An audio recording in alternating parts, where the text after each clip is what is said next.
नमस्कार, वेलकम. सर्वांचं हार्दिक स्वागत. मी doctor Jaywant Ingle, associate professor, अर्थशास्त्र विभाग प्रमुख, बळवंत कॉलेज, विटा, तालुका खानापूर, जिल्हा सांगली. गेल्या काही दिवसांपासून आपण महात्मा गांधी यांच्या विचारांचं चिंतन करत आहोत. महात्मा गांधींनी विधायक कार्यक्रम नावाची जी पुस्तिका लिहिली होती, त्या पुस्तिकेची 18 प्रकरणं होती. त्यातील बहुतांश प्रकरणावरती आपण स्वतंत्र लेक्चर्स दिली आहेत, आपण ती ऐकलेली आहे. आज आपण ही जी 18 प्रकरणं आहेत, ही 18 प्रकरणं एकत्रित पाहणार आहोत. आणि आजच्या व्याख्यानाचं शीर्षक महात्मा गांधी यांचा विधायक कार्यक्रम असा आहे. गांधी असं म्हणतात की विधायक कार्यक्रम हा पूर्ण स्वराज्य प्राप्त करण्याचा, सत्याचा आणि अहिंसेचा मार्ग आहे. याची संपूर्ण अंमलबजावणी म्हणजेच पूर्ण स्वराज्य असं गांधी म्हणतात. गांधी यांनी आपल्या विधायक कार्यक्रम या पुस्तिकेत एकूण 18 प्रकरणं लिहिलेली आहेत. त्यापैकी पहिलं प्रकरण आहे जातीय ऐक्य. गांधी असं म्हणतात, काँग्रेसवादी मग तो कोणत्याही धर्माचा असला तरी त्यानं हिंदुस्थानातील कोट्यावधी जनतेपैकी प्रत्येक व्यक्तीशी आत्मीयता बाळगली पाहिजे. तिच्या सुखदुःखाशी त्यानं समरस झालं पाहिजे.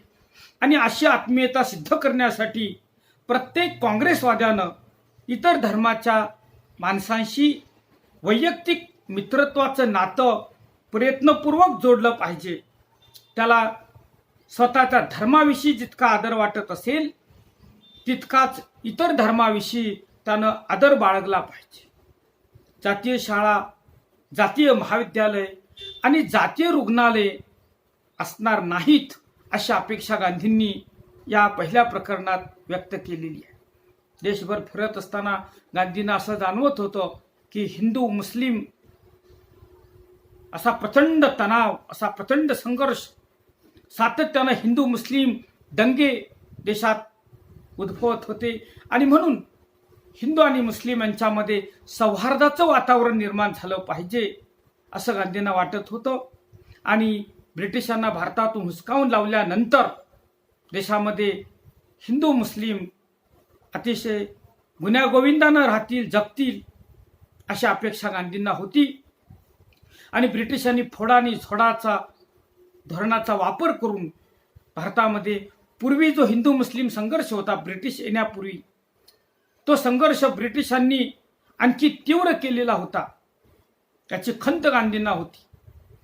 आणि भारताला स्वातंत्र्य मिळाल्यानंतर अखंड भारतामध्ये हिंदू आणि मुस्लिम गुण्यागोविंदानं राहावेत अशी गांधींची अपेक्षा होती. आणि म्हणून गांधींनी त्यावेळच्या काँग्रेसच्या कार्यकर्त्यांना आवाहन केलेलं होतं की प्रत्येक काँग्रेसवाद्यानं इतर धर्मातील लोकांशी, सर्व धर्मातील लोकांशी मैत्री जोडली पाहिजे, त्यांच्याशी आत्मीयतेनं वागलं पाहिजे.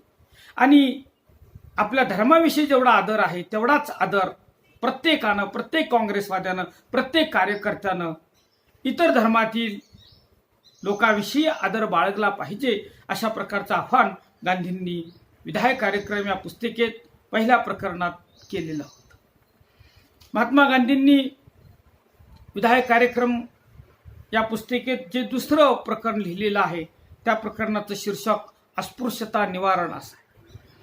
देशभर फिरत असताना गांधींना ज्याप्रमाणे हिंदू मुस्लिम तणाव दिसला, हिंदू आणि मुस्लिमांच्यात संघर्ष, भांडणं दिसली, भेदभाव दिसला, त्याचप्रमाणे संपूर्ण देशभर त्यांना आणखी एक समस्या दिसून आली, ती म्हणजे अस्पृश्यतेची समस्या.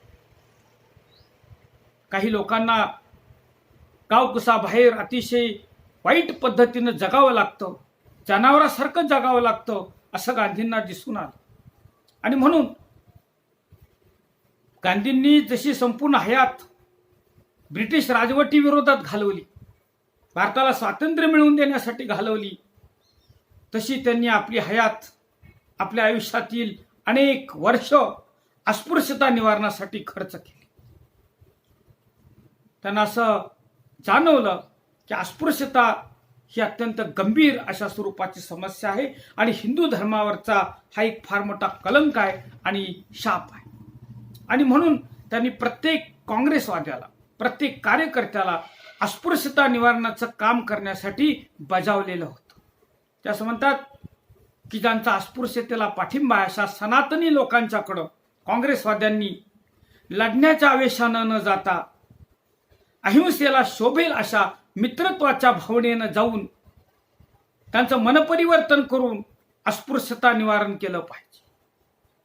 प्रत्येक सवर्ण हिंदूनं हरिजनांचं दुःख हे आपलं दुःख असं समजलं पाहिजे आणि त्यांच्याशी मैत्री केली पाहिजे.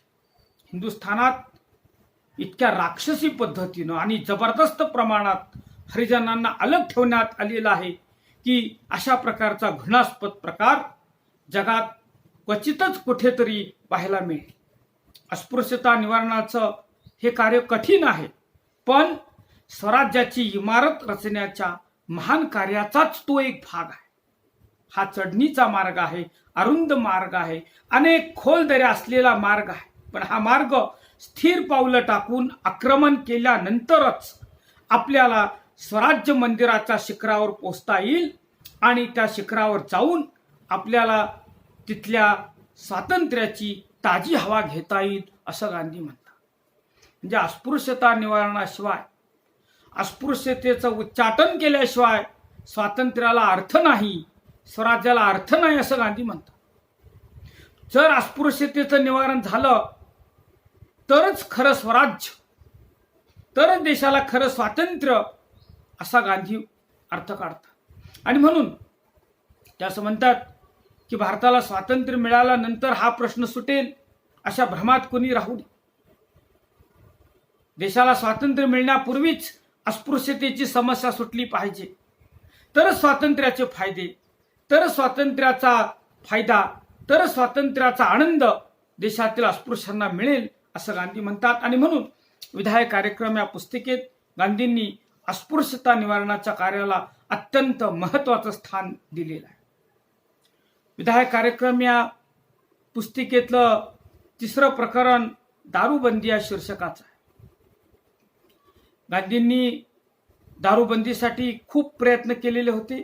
देशभर फिरत असताना, ब्रिटिशांच्या विरोधात जनमत तयार करत असताना गांधींच्या असं लक्षात आलं की देशातील कोट्यावधी लोकसंख्या ही दारू, अफू, गांजा यासारख्या मादक पदार्थांच्या विळख्यात सापडली. आणि अशा व्यसनी लोकांना व्यसनातून मुक्त करण्यासाठी गांधींनी अनेक विधायक कार्यक्रम आखलेले होते. ते असं म्हणतात की दारूबंदी सारखा जो कार्यक्रम आहे हा कार्यक्रम अत्यंत महत्त्वाचा आहे, पण या अगदी जिव्हाळ्याच्या सामाजिक आणि नैतिक सुधारणेच्या बाबतीत काँग्रेसवाद्यांनी, काँग्रेसच्या कार्यकर्त्यांनी जितकं लक्ष घालायला पाहिजे होतं तितकं लक्ष घातलेलं नाही. आपल्याला जर आपलं ध्येय अहिंसक प्रयत्नांनी गाठायचं असेल तर दारू, अफू इत्यादी मादक पदार्थांच्या व्यसनामुळं जे लाखो स्त्री पुरुष गांजलेले आहेत, दारूच्या व्यसनांच्या विळख्यात अडकलेले आहेत, त्यांना सोडवलं पाहिजे. त्यांचं भवितव्य भावी सरकारवर आपल्याला टाकता येणार नाही. दारूबंदीसाठी त्यांनी किंवा दारू, अफू, गांजा या व्यसनापासून लोकांना सोडवण्यासाठी काही उपायही सुचवले. तसं म्हणतात की वैद्य आणि डॉक्टर यांनी दारूबाज आणि अफूबाज यांना त्यांच्या व्यसनापासून सोडवण्याचे उपाय शोधून काढले पाहिजे. स्त्री आणि विद्यार्थी यांनी सुद्धा ही सुधारणा घडवून आणली पाहिजे आणि त्यांनी अतिशय चांगली अशी कामं जर केली तर दारूबंदी जी आहे ती दारूबंदी यशस्वी होऊ शकेल. कामगारांसाठी विश्रांतीची आणि करमणुकीची गृहे काँग्रेस समित्यांनी उघडली पाहिजे. कारण गांधींच्या असं लक्षात आलेलं होतं की देशभरातील कामगार सुद्धा मोठ्या प्रमाणात दारूच्या, अफूच्या, गांजाच्या विळख्यात अडकलेले आहेत. आणि म्हणून विधायक कार्यक्रम या पुस्तिकेत गांधींनी दारूबंदी या कार्यक्रमाला अत्यंत महत्त्व दिलेलं आहे. त्यांचं असं मत होतं की देशाला स्वातंत्र्य मिळाल्यानंतर स्वातंत्र्याचे फायदे देशातल्या सर्व लोकांना मिळाले पाहिजेत आणि त्यासाठी व्यसनाधीनता नष्ट झाली पाहिजे. विधायक कार्यक्रम या पुस्तिकेतलं 4थं प्रकरण हे खादी या शीर्षकाचं आहे. गांधींनी आपल्या आयुष्यभर खादीला महत्त्व दिलेलं होतं. ते असं म्हणतात की खादी ही देशातील सर्व जनतेच्या आर्थिक स्वातंत्र्याच्या आणि समतेच्या प्रारंभाची सूचक आहे. म्हणजे खादी हे केवळ वस्त्र नाही, खादी हे केवळ कापड नाही, खादी म्हणजे सर्वव्यापी स्वदेशी मनोवृत्ती असं गांधी म्हणतात. जीवनाच्या सर्व गरजा हिंदुस्थानातूनच आणि त्याही खेड्यातील लोकांच्या श्रम आणि बुद्धीचा उपयोग करून भागवण्याचा कृतनिश्चय म्हणजे खादी असं गांधी म्हणतात. जर खादीचा आपण उपयोग केला, खादीला प्रोत्साहन दिलं, तर बहुतांशी खेडी ही स्वावलंबी होतील, स्वयंपूर्ण होतील. आणि अशा तऱ्हेनं खादीला जर महत्त्व दिलं तर हिंदुस्थानातील शहरांच्या आणि बाहेरील जगाच्या सुद्धा गरजा भारतातील खेडी भागवू शकतील असं गांधींनी म्हटलेलं आहे. खादी ही हिंदी जनतेच्या ऐक्याचं, तिच्या आर्थिक स्वातंत्र्याचं आणि समतेचं प्रतीक आहे. खादी ही हिंदुस्थानच्या स्वातंत्र्याचा पोशाख आहे असं गांधींनी म्हटलेलं आहे. आणि त्यासाठी पुष्कळांच्या मनोवृत्तीत आणि आवडीनिवडीत क्रांतिकारक बदल झाला पाहिजे असं गांधी म्हणतात. गांधींनी खादीची प्रगती घडवून आणण्यासाठी काही उपाय सुद्धा सुचवलेले आहेत की ते असं म्हणतात, स्वतःची जमीन असणाऱ्या प्रत्येक कुटुंबानं निदान आपल्या कुटुंबाच्या उपभोगापुरती तरी कापसाची लागवड करा. कारण खादीसाठी कापूस आवश्यक आहे आणि कापसासाठी कापसाचं उत्पादन होणं आवश्यक आहे. कापसाचं पुरेसं उत्पादन देशात झालं तरच खादीचा प्रचार आणि प्रसार चांगल्या प्रकारे होऊ शकेल असं गांधींचं मत होतं. गांधी असं म्हणतात, खादीच्या सर्व क्रिया म्हणजे कापसाच्या लागवडीपासून रंगवण्यापर्यंतच्या सर्व क्रिया खेड्यात होऊ शकतात आणि खादीच्या सर्व क्रिया जर खेड्यात होऊ लागल्या तर त्याचा राष्ट्राच्या एकीकरणाच्या आणि शिक्षणाच्या दृष्टीने फार चांगला परिणाम होईल. आणि म्हणून गांधींनी खादीला अत्यंत महत्त्व दिलेलं होतं. विधायक कार्यक्रम या पुस्तिकेत गांधींनी 5वं प्रकरण हे इतर ग्रामोद्योग या शीर्षकाचं दिलेलं आहे. खादी हा सुद्धा एक ग्रामोद्योग आहे. खादीचं महत्त्व गांधींनी सांगितलेलं आहे. त्याचबरोबर दळण, कांडण, तेल काढणे इत्यादी आवश्यक ग्रामोद्योगांचं महत्त्व सुद्धा गांधींनी स्पष्ट केलेलं आहे. ते असं म्हणतात, खादीबरोबरच इतर जे ग्रामोद्योग आहेत या ग्रामोद्योगाशिवाय खेड्यांचं अर्थकारण संपूर्ण होणार नाही. काँग्रेसवाद्यांना या उद्योगात लक्ष घालता येईल. खेड्यात बनलेल्या वस्तू वापरण्यात प्रतिष्ठा मानली पाहिजे. खेड्यातल्या वस्तूच वापरण्याचा सर्वांनी निश्चय केला पाहिजे. खेड्यात बनलेल्या वस्तूंना जर मागणी उत्पन्न झाली तर आपल्या बहुतेक सर्व गरजा आपली खेडीच भागवतील असं गांधी या इतर ग्रामोद्योग या प्रकरणात स्पष्ट करतात. ते असं म्हणतात, आपली जी मनोवृत्ती आहे ही मनोवृत्ती ग्रामोन्मुख झाली पाहिजे, तरच आपल्याला यंत्रांनी बनवलेल्या वस्तू हव्याशा वाटणार नाहीत. यंत्रांनी बनवलेल्या वस्तू मोठ्या प्रमाणात भारतात खपत होते आणि त्यामुळे ग्रामोद्योग, कुटीर उद्योग, हस्तोद्योग बंद पडलेले होते. आणि म्हणून गांधी असं म्हणतात की प्रत्येक व्यक्तीनं, देशातल्या प्रत्येक नागरिकानं भारतात खेड्यात तयार झालेल्या वस्तूच खरेदी केल्या पाहिजेत आणि खेड्यातल्या वस्तू वापरण्यात प्रतिष्ठा मानली पाहिजे. गांधींनी विधायक कार्यक्रम या पुस्तिकेत 6वं प्रकरण ग्रामसफाई या शीर्षकाचं लिहिलेलं आहे. ते असं म्हणतात की देशभर ठिकठिकाणी सुंदर खेडी दृष्टीस पडत होती, ती आता दृष्टीस पडत नाहीत. ही खेडी म्हणजे उकिरडे. उकिरडे वाटतात आणि अनेक खेड्यांच्या भोवताली घाण आणि त्रासदायक दुर्गंधी मोठ्या प्रमाणात आहे. म्हणून गांधींनी ग्रामसफाई या कार्यक्रमाचा समावेश विधायक कार्यक्रमामध्ये केलेला आहे. म्हणजे देशाला स्वातंत्र्य मिळवणं म्हणजेच खरं स्वातंत्र्य नव्हे. भारतातून ब्रिटिशांना हुसकावून लावल्यानंतर जे स्वातंत्र्य मिळेल ते स्वातंत्र्य खरं स्वातंत्र्य नाही असं गांधींना वाटत होतं. कारण देशात अनेक समस्या होत्या. त्यापैकी स्वच्छतेची समस्या ही अतिशय गंभीर अशा स्वरूपाची समस्या होती. आणि म्हणून ग्रामसफाईला, खेड्यांच्या स्वच्छतेला, गावाच्या स्वच्छतेला गांधींनी अत्यंत महत्त्वाचं स्थान दिलेलं होतं. त्यास म्हणतात काँग्रेसवाद्यांनी आपल्या खेड्यांना सर्व प्रकारच्या स्वच्छतेचे आदर्श नमुने बनवले पाहिजे. म्हणजे त्या काळात ब्रिटिश राजवटीत महात्मा गांधींच्या नेतृत्वाखाली काँग्रेस पक्षाचे कार्यकर्ते, काँग्रेसवादी ब्रिटिशांना हुसकावून लावण्याचं काम करत होते. ब्रिटिशांच्या विरोधात अनेक प्रकारचे आंदोलनं करत होते. पण गांधींचं असं मत होतं की काँग्रेसवाद्यांनी, कार्यकर्त्यांनी हे राजकीय काम केलंच पाहिजे. भारताला स्वातंत्र्य मिळवून दिलंच पाहिजे. ब्रिटिशांना भारतातून हुसकावून लावलंच पाहिजे. पण त्याचबरोबर ग्रामसफाईचं सुद्धा काम केलं पाहिजे. स्वच्छतेचा सुद्धा प्रचार आणि प्रसार केला पाहिजे. लोकांना स्वच्छतेचं महत्त्व पटवून दिलं पाहिजे असं गांधींना वाटत होतं. आणि त्या दृष्टिकोनातून स्वराज्याचा एक भाग म्हणून, भारतीय स्वराज्याचा एक भाग म्हणून महात्मा गांधींनी आपल्या विधायक कार्यक्रमात ग्रामसफाईला महत्त्व दिलेलं होतं. त्यास म्हणतात राष्ट्रीय किंवा सामाजिक स्वच्छतेची जाणीव असणं हा एक सद्गुण आहे हेच आम्ही मानलेलं नाही.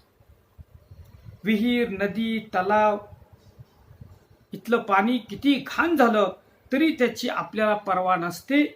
अस्वच्छतेमुळे नाना प्रकारचे रोग होतात याची लोकांना कल्पना नाही. म्हणून काँग्रेसवाद्यांनी, कार्यकर्त्यांनी देशाला स्वातंत्र्य मिळवून देण्याबरोबरच ग्रामसफाईसाठी सुद्धा झटलं पाहिजे.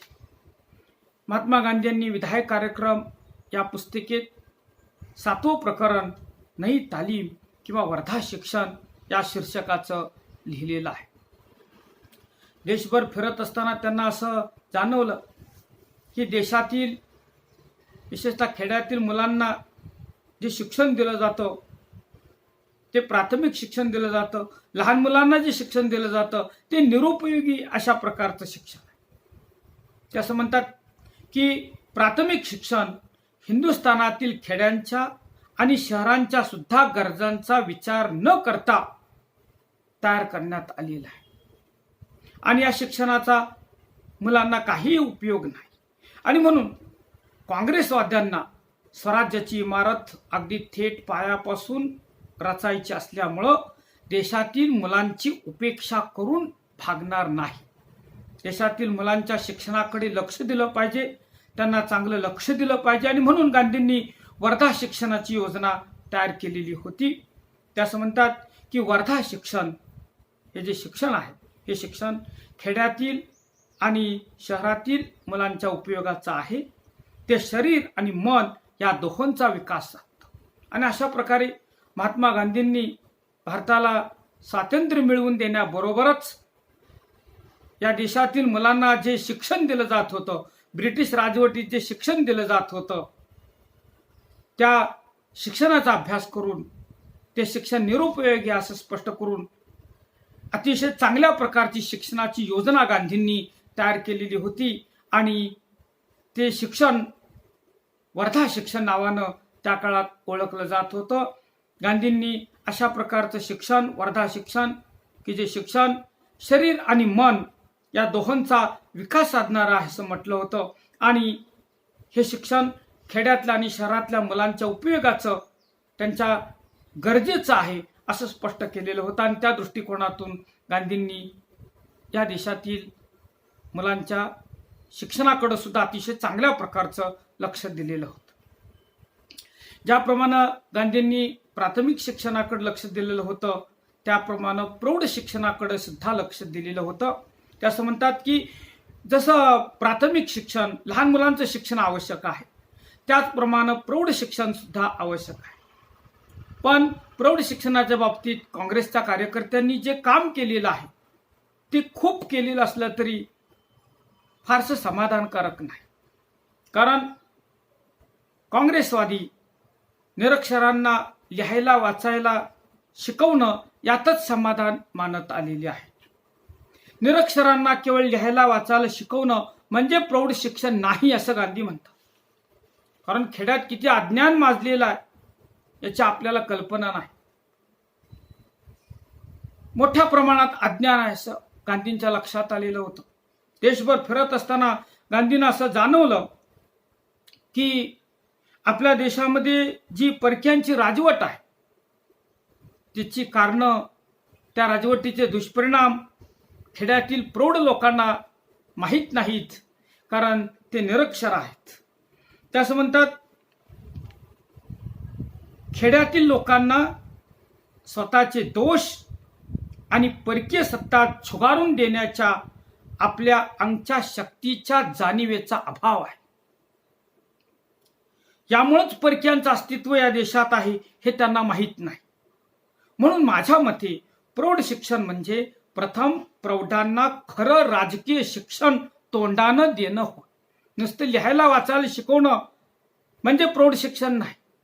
तर या देशात ब्रिटिशांची राजवट का आहे, परक्यांची सत्ता का आहे आणि परकीय सत्तेचे दुष्परिणाम का आहेत, परकीय सत्ता का हुसकावून लावली पाहिजे आणि परकीय सत्ता हुसकावून लावण्याची शक्ती, लावण्याची ताकद या देशातील लोकांच्या अंगात आहे, त्या ताकदीची जाणीव लोकांना करून दिली पाहिजे असं गांधींना वाटत होतं. आणि म्हणून अशा प्रकारचं राजकीय शिक्षण प्रौढांना देणं म्हणजे प्रौढ शिक्षण असं गांधींना वाटत होतं. त्याचबरोबर ते असं म्हणत होते की मौखिक शिक्षणाच्या बरोबरच अक्षर ज्ञान सुद्धा प्रौढांना दिलं पाहिजे. आणि अशा प्रकारचं राजकीय शिक्षण देण्याच्या कामी सरकारनं म्हणजे ब्रिटिश सरकारनं जर अडथळा आणला तर प्रौढ निरक्षरांना तोंडी शिक्षण देण्याच्या या प्राथमिक हक्कासाठी आपण सरकारबरोबर लढा दिला पाहिजे, कारण याशिवाय स्वराज्य संभवतच नाही.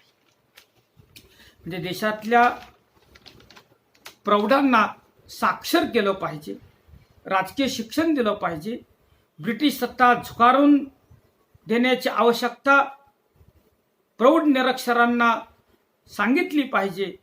त्याशिवाय या देशातील कोट्यावधी निरक्षर भारताच्या स्वातंत्र्यासाठी झटणार नाहीत असं गांधींना वाटत होतं. आणि म्हणून त्या देशातल्या प्रौढ निरक्षरांना राजकीय शिक्षण देणं, ब्रिटिश राज्यसत्तेचे दुष्परिणाम समजावून सांगणं किती आवश्यक आहे हे गांधी या विधायक कार्यक्रम या पुस्तिकेत स्पष्ट करतात. विधायक कार्यक्रम या पुस्तिकेत गांधींनी स्त्रियांच्या प्रश्नाकडे सुद्धा लक्ष दिलेलं आहे. ते असं म्हणतात की स्वराज्याच्या लढ्यात स्त्रियांना आपल्या बरोबरीनं, पुरुषांच्या बरोबरीनं भाग घेता आला पाहिजे. ते असं म्हणतात की पुरुषांनी घडवलेल्या रूढी आणि कायद्यांच्या खाली स्त्रियांना चुरडून टाकण्यात आलेलं आहे. प्राचीन काळच्या गुलामासारखीच स्त्रियांची स्थिती आहे. आपण पुरुषांचे गुलाम आहोत असे मानण्याची शिकवण स्त्रियांना देण्यात आलेली आहे. स्त्रिया या आपले मित्र आणि सहकारी आहेत असं समजण्याऐवजी आपण स्त्रियांचे प्रभू आहोत, मालक आहोत असं या देशातील पुरुष वर्ग मानित आला आहे असं गांधी म्हणतात. ते असं म्हणतात की पुरुषा इतकाच स्त्रीला सुद्धा स्वतःचं भवितव्य घडवण्याचा अधिकार असला पाहिजे. स्त्रियांना सामाजिक आचाराचे नियम एकमेकांच्या सहकार्यानं व सल्ल्यानं घडवता आले पाहिजे. ते कधीही बाहेरून लादता येणार नाहीत. स्त्रियांना संपूर्ण प्रतिष्ठेची, दर्जाची जाणीव व्हावी आणि पुरुषांच्या बरोबरीनं काम करण्याचं सामर्थ्य त्यांच्या अंगी यावं असा प्रयत्न करणं हे प्रत्येक काँग्रेसवाद्याचं कर्तव्य आहे. एकदा मनाचा निश्चय झाला तर ही क्रांती सोपी आहे असं गांधी म्हणतात. बायका म्हणजे बाहुल्या किंवा उपभोग्य वस्तू आहेत असं न समजता त्या सन्माननीय सहकारी आहेत असं समजून त्यांच्याशी त्यानुसार चांगलं बरोबरीचं वर्तन ठेवलं पाहिजे. असं महात्मा गांधी विधायक कार्यक्रम या पुस्तिकेत म्हणतात. महात्मा गांधींनी विधायक कार्यक्रम या पुस्तिकेत स्त्रियांच्या प्रश्नावरती सुद्धा भर दिलेला आहे आणि स्त्रियांना पुरुषांच्या बरोबरीचा दर्जा दिला पाहिजे आणि भारताच्या स्वातंत्र्य लढ्यात त्यांना सामावून घेतलं पाहिजे असं गांधींनी स्पष्ट केलेलं आहे. गांधींनी विधायक कार्यक्रम या पुस्तिकेत आरोग्य आणि स्वच्छतेचं शिक्षण या नावाचं 10वं प्रकरण लिहिलेलं आहे. त्या 10व्या प्रकरणात गांधी असं म्हणतात की मनुष्य जातीला ज्या अनेक व्याधींनी ग्रासलेला आहे त्यापैकी बहुतेक रोगांची कारणं आरोग्य आणि स्वच्छतेच्या नियमांचं अज्ञान आणि उपेक्षा हेच आहे. भारतात मृत्यूचं प्रमाण फार मोठं आहे. त्याचं मुख्य कारण दारिद्र्य आहे. हे जरी असलं तरी लोकांना जर आरोग्य आणि स्वच्छतेचं योग्य शिक्षण दिलं तर हे मृत्यूचं प्रमाण, रोगराईचं प्रमाण बरंचसं कमी करता येईल असं गांधींनी स्पष्ट म्हटलेलं आहे. तसं म्हणतात की आरोग्य आणि स्वच्छतेचे मूलभूत सिद्धांत फार साधे आहेत, सहज शिकून घेण्यासारखे. लोकांनी अत्यंत शुद्ध विचार मनात आणले पाहिजे. मलिन विचारांची हकालपट्टी केली पाहिजे. रात्रंदिवस स्वच्छ ताजी हवा घेतली पाहिजे म्हणजे कोणतेच रोग होणार नाहीत. शारीरिक आणि मानसिक श्रमात समतोलपणा राखला पाहिजे. ताट उभं राहिलं पाहिजे, ताट बसलं पाहिजे. एकूण एक कामात लोकांनी निर्मळ असलं पाहिजे. लोकांनी जगण्याकरता खाल्लं पाहिजे, स्वतःच्या स्वादतृप्तीसाठी खाऊ नये. लोकांचं पाणी, अन्न, हवा ही सर्व स्वच्छ आणि शुद्ध असली पाहिजे.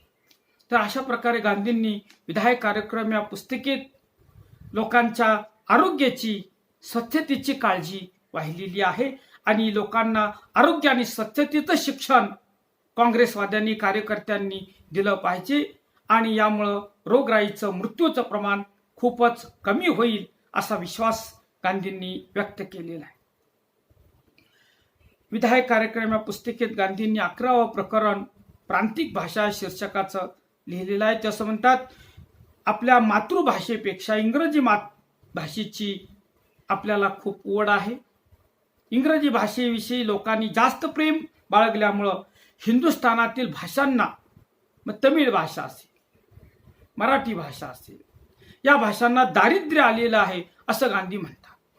गांधींना भारतातील अनेक प्रांतात बोलल्या जाणाऱ्या प्रांतीय भाषांची, प्रादेशिक भाषांची सुद्धा खूप काळजी होती. त्या प्रादेशिक भाषांचं सुद्धा जतन झालं पाहिजे. प्रादेशिक भाषेत लोकांनी बोललं पाहिजे, लिहिलं पाहिजे, प्रादेशिक भाषेत अभ्यास केला पाहिजे असं गांधींना वाटत होतं. पण त्यांचं निरीक्षण असं होतं की जे काही लोक थोडेफार शिकलेले आहेत ते इंग्रजी भाषेतच आपले सर्व व्यवहार करतात. स्वराज्याच्या चळवळीतील प्रत्येक पाऊल आणि त्याचं रहस्य काय आहे हे समजल्याशिवाय जनतेला हे काम संपूर्णपणे करता येणार नाही आणि लोकांना त्यांच्या भाषेतून प्रत्येक पाऊल नीट समजून सांगितलं पाहिजे. त्याशिवाय स्वराज्य लवकर संभवत नाही. देशाला स्वातंत्र्य जर लवकर मिळवायचं असेल, देशाला पारतंत्र्यातून मुक्त करायचं असेल तर आपण जे काही स्वराज्यासाठी, स्वातंत्र्यासाठी करतो आहोत त्याची सर्व माहिती लोकांना त्यांच्या प्रादेशिक भाषेत मिळाली पाहिजे असं गांधींना वाटत होतं.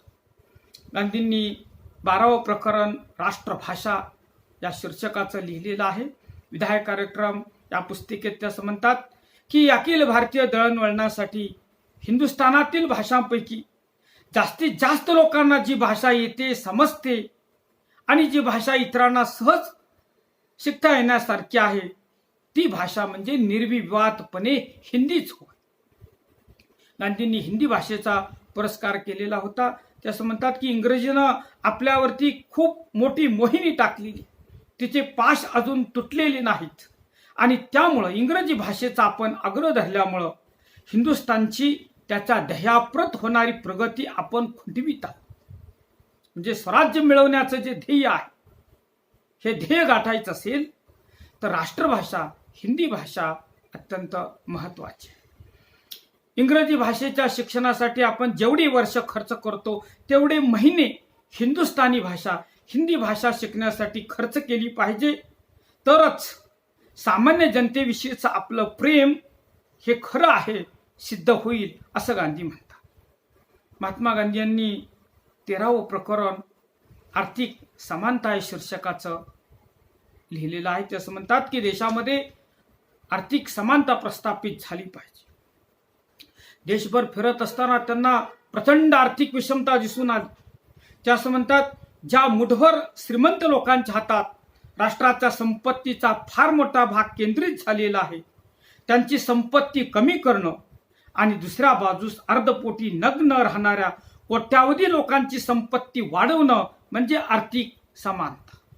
ते असं म्हणतात, श्रीमंत लोकांनी संपत्तीचा आणि तिच्यामुळे प्राप्त होणाऱ्या सत्तेचा स्वेच्छेनं त्याग करून सार्वजनिक हितासाठी, समाजाच्या हितासाठी गरिबांना तिचा अंशभागी केलं पाहिजे.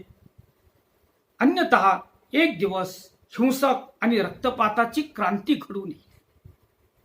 समानता स्थापन करण्याच्या कामी हिंसेचा मार्ग कुठेही यशस्वी झालेला नाही, असं गांधी म्हणतात. अहिंसेच्या मार्गानंच देशात आर्थिक समानता प्रस्थापित केली पाहिजे, असं गांधी म्हणतात. समानता जर कधी काळी आपल्याला प्रस्थापित करायची असेल तर तिचा पाया आत्ताच घातला पाहिजे. म्हणजे देशाला स्वातंत्र्य मिळण्यापूर्वीच देशात आर्थिक समानता प्रस्थापित केली पाहिजे. आर्थिक समानतेसारख्या, सामाजिक सुधारणेसारख्या महत्त्वाच्या मोठमोठ्या सुधारणा स्वराज्य मिळाल्यानंतर घडून येतील असं ज्यांना वाटतं ते स्वतःशी प्रतारणा करीत आहेत, असं त्यांनी समजावं, असं गांधी म्हणतात. म्हणजे देशाला स्वातंत्र्य मिळण्यापूर्वीच देशाला आर्थिक स्वातंत्र्य मिळाला पाहिजे, म्हणजे देशात आर्थिक समानता प्रस्थापित झाली पाहिजे, असं मत गांधींनी व्यक्त केलेलं होतं. विधायक कार्यक्रम या पुस्तिकेत गांधींनी 14वं प्रकरण शेतकरी या शीर्षकाचं लिहिलेलं आहे. शेतकऱ्यांचे प्रश्न सुद्धा गांधींनी जवळून अभ्यासलेले होते. महात्मा गांधींच्या काळात 80% लोक हे शेतकरी होते आणि या 80% शेतकऱ्यांना वगळून देशाला स्वातंत्र्य मिळणार नाही याची गांधींना कल्पना होती. ते असं म्हणतात की स्वराज्याची इमारत ही एक प्रचंड इमारत आहे. ती रचण्याला 80 कोटी हातांनी काम करायचं आहे आणि या 40 कोटी लोकसंख्येत सर्वात मोठी संख्या 80% ही शेतकऱ्यांची आहे. स्वतःच्या अंगच्या अहिंसक शक्तीची जाणीव जेव्हा शेतकऱ्यांना होईल तेव्हा जगातली कोणतीही सत्ता या शेतकऱ्यांच्या पुढे टिकू शकणार नाही, असं गांधींनी म्हटलेलं होतं. ते असं म्हणतात की सत्तेसाठी जे राजकारण चाललेलं आहे, अहमिकेचं राजकारण चाललेलं आहे, त्यामध्ये शेतकऱ्यांचा उपयोग करू नये. चंपारण्य, खेडा, बारडोली, बोरसद इथल्या शेतकऱ्यांच्या ज्या चळवळी आहेत, इथल्या शेतकऱ्यांचे जे लढे आहेत, त्याचा अभ्यास करावा आणि त्या धर्तीवरती शेतकऱ्यांचं संघटन करावं. ते असं म्हणतात की काँग्रेसनं शेतकऱ्यांच्या विशिष्ट प्रश्नाचा अभ्यास करणारं एक स्वतंत्र खातं आपल्या देखरेखीखाली चालवलं पाहिजे.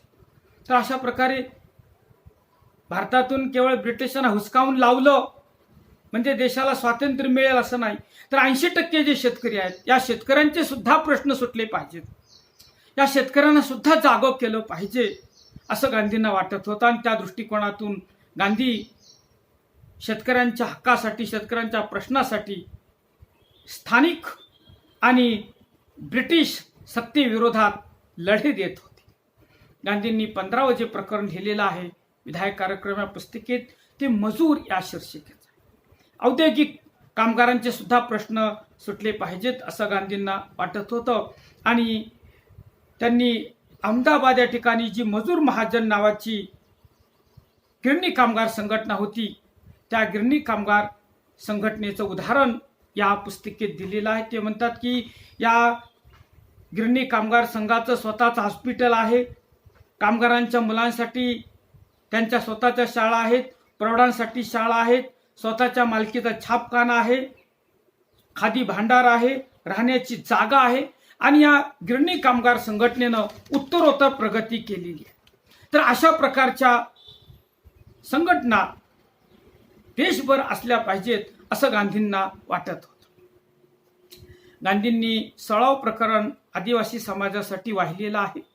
ते असं म्हणतात की आदिवासी लोकांची सेवा ही देखील विधायक कार्यक्रमाचे एक अंग आहे. देशभर फिरत असताना आदिवासींचे प्रश्न सुद्धा गांधींनी अभ्यासलेले होते आणि त्यांना असं दिसून आलं की आदिवासींची सुद्धा सेवा केली पाहिजे. ठक्कर बाप्पा, बाळासाहेब खेर हे आदिवासींची सेवा करत आहेत, परंतु असे कार्यकर्ते फारच थोडे आहेत. आदिवासींची सेवा केवळ माणुसकीच्या स्वरूपाचीच सेवा नाही, परंतु भरीव राष्ट्रीय सेवा असून आपल्याला खऱ्या स्वातंत्र्याच्या जवळ नेणारी आहे असं गांधींनी म्हटलेलं आहे. म्हणजे आदिवासींचे सुद्धा प्रश्न सुटले पाहिजेत. देशाला स्वातंत्र्य मिळवून देण्यापूर्वी प्रश्न सुटले पाहिजेत आणि आदिवासींची सेवा ही खऱ्या स्वातंत्र्याच्या जवळ नेणारी सेवा आहे असं गांधींनी म्हटलेलं आहे. विधायक कार्यक्रम या पुस्तिकेत गांधींनी 17व प्रकरण महारोगी या शीर्षकाचं लिहिलेलं आहे. ते असं म्हणतात की महारोगी हा शब्दच घृणास्पद आहे. महारोग्यांचं वसतिस्थान म्हणून हिंदुस्थानचा नंबर फक्त मध्य आफ्रिकेच्या खालोखाल असेल असं गांधी म्हणतात. एवढी महारोग्यांची संख्या ब्रिटिश राजवटीत होती आणि महारोग्यांची सुद्धा गांधींना काळजी होती. ते असं म्हणतात की ज्यांच्याकडे वास्तविकपणे पुष्कळ लक्ष दिलं पाहिजे अशा महारोग्यांच्या नशिबी केवळ बुद्धी परस्पर केलेली उपेक्षाच आलेली आहे. महारोग्यांची जी उपेक्षा होत होती, महारोग्यांच्याकडे जे दुर्लक्ष होत होतं, त्याविषयी गांधींनी या पुस्तिकेत खंत व्यक्त केलेली आहे. ते म्हणतात की आपल्याकडे फार करून मिशनरी लोकांनीच महारोग्याविषयी काळजी वाहून त्यांची सेवा केलेली आहे आणि म्हणून महारोग्यांच्या सेवेवरती सुद्धा गांधींनी मोठा भर दिलेला होता. आणि महात्मा गांधींनी विधायक कार्यक्रम या पुस्तिकेत शेवटचं प्रकरण लिहिलेलं आहे. ते प्रकरण विद्यार्थी या विषयावरती वाहिलेलं आहे. ते असं म्हणतात की प्रचलित शिक्षण हे व्यर्थ आहे, अस्वाभाविक आहे, तरी सुद्धा त्याची जादू मोहिनी अशी काही प्रबळ आहे की देशातील तरुणांना तिच्या तावडीतून सुटता येत नाही. मातृभाषेचं स्थान पटकावून बसलेल्या सर्वता परकीय अशा भाषेचं ज्ञान प्राप्त करण्यासाठी कितीतरी अमूल्य वर्ष फुकट दौडावी लागतात. त्याचे ज्ञान बहुसंख्य तरुणांना, विद्यार्थ्यांना नाही आणि असं करण्यात काही पाप आहे असंही त्यांना वाटत नाही. आधुनिक विचार संपत्ती आणि आधुनिक शास्त्रे यांचा परिचय करून घेण्याच्या दृष्टीनं देशी भाषा निरुपयोगी आहेत असं भारतीय विद्यार्थ्यांनाही वाटतं आणि त्यांना शिकवणाऱ्या शिक्षकांना, अध्यापकांना सुद्धा वाटतं असं गांधी म्हणतात. असं म्हणतात जरी भारतातले विद्यार्थी इंग्रजी भाषेतून ज्ञान मिळवण्याच्या मागे लागले असले तरी सुद्धा आपले विद्यार्थी हे राष्ट्राचे भावी पिढारी आणि या विद्यार्थ्यांमधूनच राष्ट्राचे भावी पुढारी निर्माण करायचे आहेत. आणि म्हणून विद्यार्थ्यांना त्यांनी काही सल्ला दिलेला होता की विद्यार्थ्यांनी पक्षोपक्षीच्या राजकारणात किंवा पक्षीय राजकारणात भाग घेऊ नये, राजकीय संपाचं अवलंबन करू नये, सशास्त्र रीतीनं पद्धतशीरपणे यज्ञार्थ सूत कातलं पाहिजे. सर्व कपडे ते विद्यार्थ्यांनी खादीचेच वापरले पाहिजे. विलायती किंवा मोठ्या यंत्रावर तयार झालेले कपडे वापरू नयेत. खेड्यात तयार झालेल्या वस्तू विद्यार्थ्यांनी वापराव्यात. जातीनिष्ठतेला किंवा अस्पृश्यतेला अजिबात थारा देऊ नये.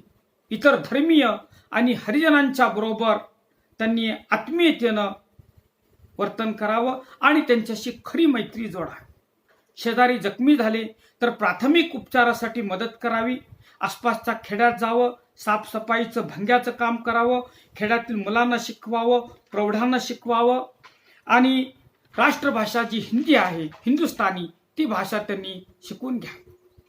विद्यार्थी तरुण जे काही नवे शिकतील त्या सर्वांचं त्यांनी आपल्या मातृभाषेत भाषांतर करावं आणि भोवतालच्या खेड्यातून त्याचा लोकात प्रसार करावा. विद्यार्थ्यांनी कोणतीही गोष्ट गुप्तपणे करू नये. त्यांचं वर्तन संशयातीत आणि उघडपणाचं असावं. त्यांनी शुद्ध आणि संयमी जीवन जगावं. आपल्याबरोबर शिकत असलेल्या विद्यार्थी भगिनीशी वागताना त्यांचं वर्तन अत्यंत शुद्ध आणि सभ्यपणाचं असावं असा सल्ला गांधींनी विद्यार्थ्यांना त्यावेळचा दिलेला होता. तर अशा प्रकारे महात्मा गांधी यांचा विधायक कार्यक्रम या शीर्षकाचं आजचं हे लेक्चर होतं.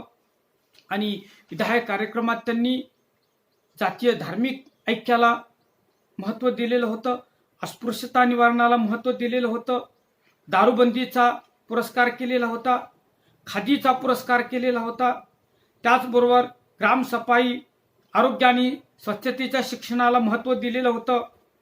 शेतकरी, मजूर, आदिवासी, महारोगी, कुष्ठरोगी, विद्यार्थी या सर्वांच्या हितासाठी महात्मा गांधींनी असे मौलिक विचार विधायक कार्यक्रम या पुस्तिकेत मांडलेले होते. आणि म्हणून गांधी असं म्हणतात की विधायक कार्यक्रम हा जो आहे या कार्यक्रमाची यशस्वीपणे जर अंमलबजावणी झाली तरच आपल्याला जे स्वातंत्र्य मिळणार आहे त्या स्वातंत्र्याचा खराखुरा आनंद देशातल्या सर्व घटकांना घेता येईल. आणि म्हणून ब्रिटिशांच्या जोखडातून भारताला मुक्त करत असताना, भारतातून ब्रिटिशांना हुसकावून लावत असताना महात्मा गांधींनी या देशातील अस्पृश्यांच्या प्रश्नावर सुद्धा लक्ष केंद्रित केलेलं होतं. अस्पृश्यता निवारणावरती भर दिलेला होता. आदिवासींच्या प्रश्नावरती सुद्धा गांधींनी अभ्यास करून आदिवासींच्या प्रश्नावरती सुद्धा चिंतन केलेलं होतं आणि आदिवासींच्या सेवेवरती सुद्धा भर दिलेला होता. आणि म्हणून महात्मा गांधींचा विधायक कार्यक्रम हा ब्रिटिश राजवटीतला कार्यक्रम हा अत्यंत विधायक अशा स्वरूपाचा कार्यक्रम होता की ज्या विधायक कार्यक्रमाचा प्रचार आणि प्रसार काँग्रेसवाद्यांनी संपूर्ण देशभर करून त्या देशामध्ये ब्रिटिशांना हुसकावून लावण्याबरोबरच अस्पृश्यतेचं उच्चाटन करण्याचा, त्याचबरोबर स्त्रियांचे जे प्रश्न आहेत ते प्रश्न संपवण्याचा प्रयत्न केलेला होता. धन्यवाद.